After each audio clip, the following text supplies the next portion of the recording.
আসসালামু আলাইকুম ভাইয়া, সবাই কেমন আছেন? আশা করি সবাই ভালো আছেন। আপনার শিশুর কি পায়খানা শক্ত হয়, পায়খানা কঠিন, পায়খানা হতে চায় না, খাওয়ার রুচি কম, বদহজম, গ্যাসের সমস্যায় ভুগছেন? এই সকল সমস্যা থেকে মুক্তি পাওয়ার জন্য কি ঔষধ খাওয়াবেন?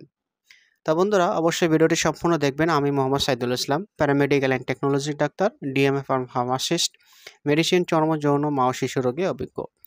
তা বন্ধুরা, যদি আপনার বাচ্চার পায়খানা কঠিন হয়, শক্ত হয়, কান্নাকাটি করে এবং কিছু খেতে না চায়, সেক্ষেত্রে তাকে কি ঔষধ দিবেন?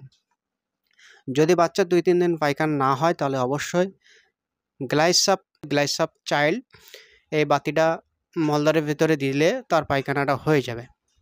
যদি তার নিয়মিত পায়খানাটা কঠিন হয়, তাহলে তাকে মম সিরাপ খাওয়াতে পারেন। মম সিরাপ খাওয়ালে তার পায়খানাটা নিয়মিত ক্লিয়ার হয়ে যাবে।